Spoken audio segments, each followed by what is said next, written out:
Hello YouTube. Let's talk about unconditional offers. There is a lot to consider prior to even stepping into that first home if you are in the mindset of placing one. I'm going to break this down into subtopics and touch on each consideration as I see fit. So let's go. Hi, my name is Adam Fife. I'm a local realtor here in Calgary, Alberta, and I truly try my best to provide both my viewers and clients with value-driven content. I want you to learn something new from every video I upload, so please consider browsing my channel and subscribing to support. So let's chat about some individual topics and I will share my thoughts on each. So first, let's talk about the type of property, condo or non-condo.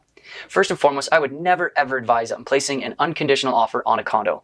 There are way too many things to consider with buying a condo, which is only highlighted through a professional condo document review. Now, if the seller has a review already completed in a very easy way for you to look it over during the initial showing, maybe. But without professional guidance and an explanation on that condo, I would never do it. Period. There are way too many special assessments, rising condo fees, and issues with buildings for you to even consider an unconditional offer. Next, deposit. When placing an unconditional offer, be willing to walk away from your deposit. The only way you'll be able to back out of the deal if something happens is to be willing to walk away from that $5, $10, $15, sometimes $20,000 deposit. Your deposit is used to secure your interest in the home and is given to one of the operating brokerage's trust accounts. Because it's an unconditional offer, that means you will need to provide that brokerage with your deposit as soon as possible, either direct to the office admin or through a wire transfer. Because you're placing an unconditional offer, my hope is that you're able to and willing to take on that home as it stands. I always encourage my clients to speak with a local real estate lawyer to make sure they are fully aware of the potential damages and risks that are associated with pulling out of the deal after they have given their deposit and the conditions have been waived. Next, inspection. Before we get into this, I'm not a professional home inspector. If you have any questions about what is included in an inspection, please reach out to a local professional in your area. But let's ask ourselves, how long did you spend in that home? How much did you really inspect that home yourself? Were you mainly looking at the features, or were you truly picking apart the flaws that could cost you money down the road? Property inspections almost always seem to bring up a list of things that you most likely missed, as the inspector takes 3 hours to look through the home, whereas on average, my clients look for about 30 to 40 minutes. Let's remember that when you're inside a home for the first time, you're mainly looking at the features, layout, and location. An inspector looks at the functionality, condition, and overall health of the home. You should never underestimate the importance of an inspector. On top of that, when considering a new home, let's really think about that location. Are there bottlenecks? Is the commute to work going to be very long? What are the amenities like? Are there schools nearby? These things should be considered before showings, but sometimes they're reaffirmed during the condition period when you're preparing yourself to actually purchase the property. Next, mortgage confidence. So again, I'm not a financial advisor. All of these statements below are to encourage you to get in contact with a local professional in your area. So first, do you have a hard pre-approval? Do you have every single document submitted, a few scenarios figured out, and know exactly how much your mortgage will cost if you purchase a home at a certain price? How is your relationship with your lender? Do you fully trust them to get the job done and in your best interest in a reasonable time? If you do have a hard pre-approval, don't make any big purchases. Don't buy a car, don't go buy furniture before closing. Keep whatever money you have saved, and don't put anything on a credit card. You wouldn't want to run the risk of offsetting your debt to income ratio. But again, consult with your local lender. Finally, before placing an unconditional offer, I would strongly recommend having your lender involved in the conversation prior to placing that offer. You do not want to surprise them with a specific property type.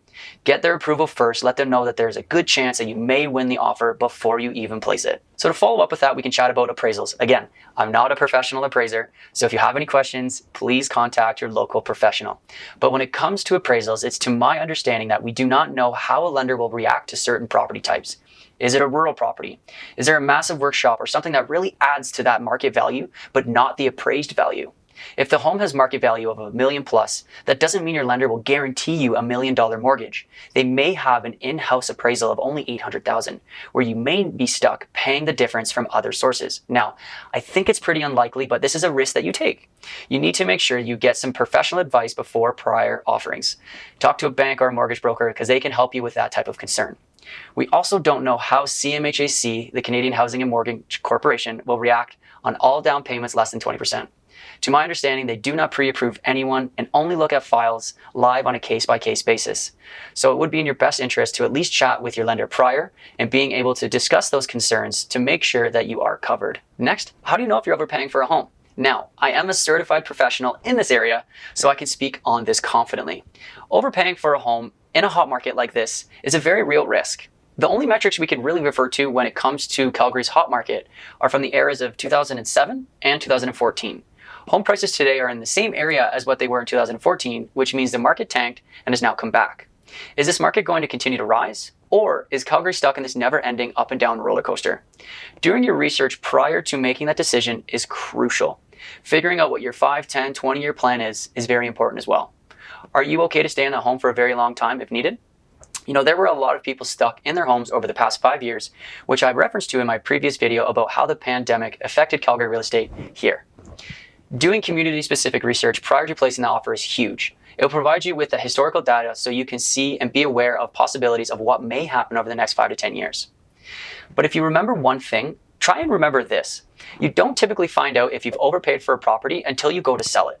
When you go to sell your home and start to realize what home sold for back in the same time or same year that you bought it is when you start to clue in if you got a deal or not. So let's end with my personal opinion on the matter. Unconditional offers are becoming more and more popular. I personally do not like unconditional offers, as my sole job as a real estate professional is to protect my clients' interests and help them navigate through a transaction.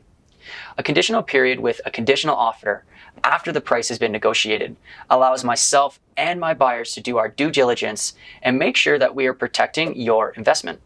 Although I work with clients who place unconditional offers, I do make sure to talk to them about the risks involved in such an offer. This is a commitment for 25 years of your life if you pull a mortgage. Making a decision less than 24 hours for a commitment of 219,000 hours or 25 years is not something that you should do without taking all the proper steps and consideration prior to looking at homes. Set up a buyer's consultation, talk with all parties involved in the transaction, and please get your questions answered prior to looking at that first house. So thank you for watching. I hope you got some decent information from this video.